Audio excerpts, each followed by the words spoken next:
Greising, and I am now 40 years old as of January. And I grew up in this church, was baptized, confirmed, married, and now my kids have been baptized in the church as well. So it's been a long time. As we, I think about Kathleen talking about, the storms of life. This has been a storm. But I wish, and it's when we are at our weakest point, when our eyes are open, that we're not strong. I could pretend like I could do everything last year, be a mom, be a professional, do everything, be superwoman, and it's just not possible. It's not possible. You need to rely on community, and the community is there, and that includes relying upon God. And if you're in that boat, it's, why though does it take something to totally shake up your world to go, hey, what is the purpose here? And that I am here, and to open your eyes. My diagnosis is inflammatory breast cancer, which is a very rare type of cancer. It hits young women, and it is very aggressive. It's very nasty stuff, but it happens very, very quickly, and fatality rates have been 100% before they've changed treatment. Now it's 50% fatality. I knew something was wrong because of those hints that God had given me. I knew something was wrong, and I knew that that's what it was. I knew from the reaction after the mammogram, things went very, very quickly. All of a sudden, life is in high gear. I didn't know that until I went to a tumor board meeting, and they said that it was that late stage, and started immediately talking about treatment. And my mind went to, I'm dying. And I broke apart. And I actually went home and set up the video camera in my kitchen, put my kids in my arms, and told them goodbye.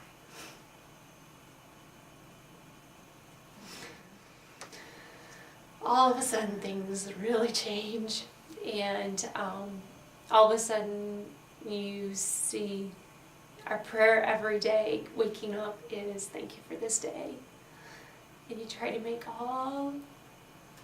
you just believe in all the precious things that God has blessed you with. My conversations with God have changed to where I listen. It's what do you pray about in those situations?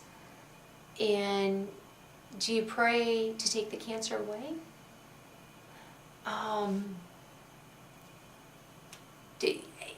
God's got a will for me. Let me see what that will is.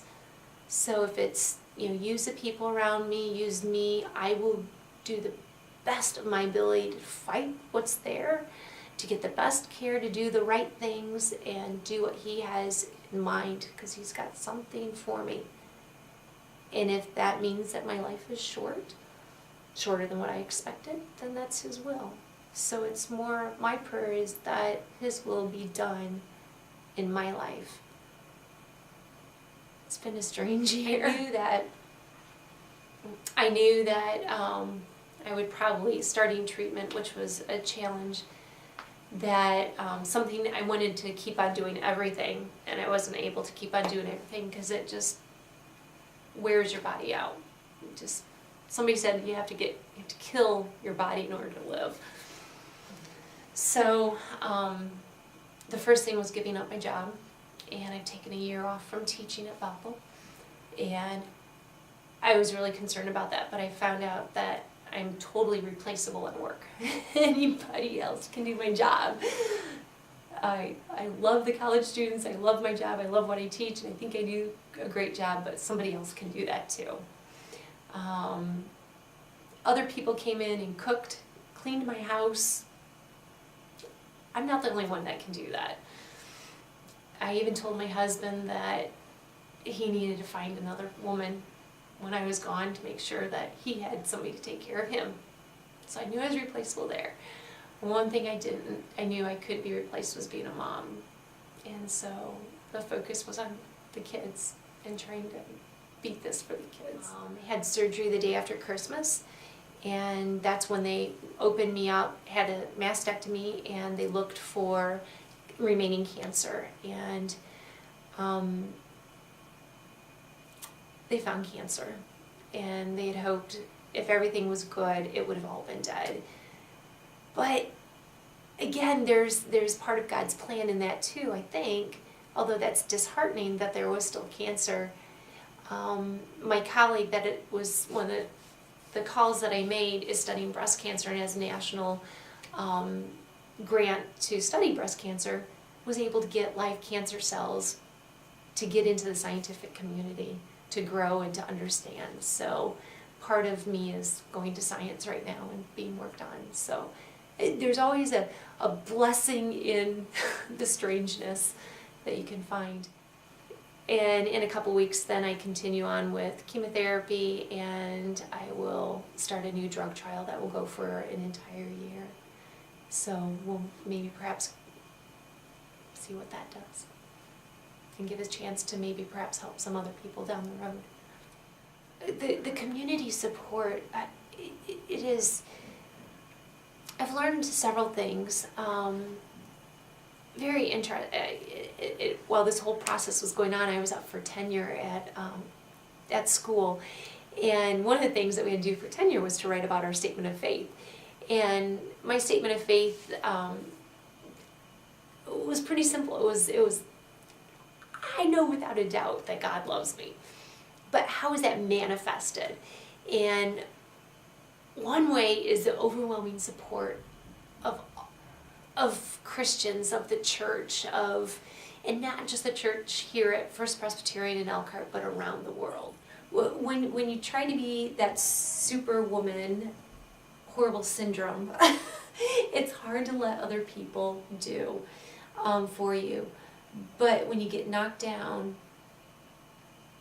and the storm is hit and you are at your weakest part, there's no other option. You don't have any, we have so much pride and so much thinking that we are just so good and can do it all ourselves.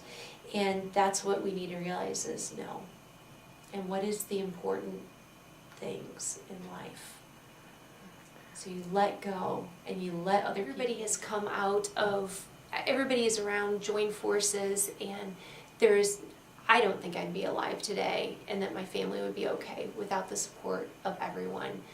Food, meals, house cleaning, laundry, stuff you don't want other people doing, but you know it has to be done, childcare, everything is worked out like complete clockwork. Every single day getting radiation at the hospital, I've got volunteers taking care of kids. Every single transportation to Indianapolis, every single thing has been taken care of. It's completely amazing. Not one time did I have any trouble finding help. I'm overwhelmed by the number of people that have helped. So we are all vulnerable to something. And I do strongly believe that we all have our thing in life. Whatever that thing is. And it will happen if it hasn't. But how are you going to get through it? How are you going to survive? How are you going to make your life a beautiful example for others, and that God is happy with your life? God knows it will happen, and God has given all the resources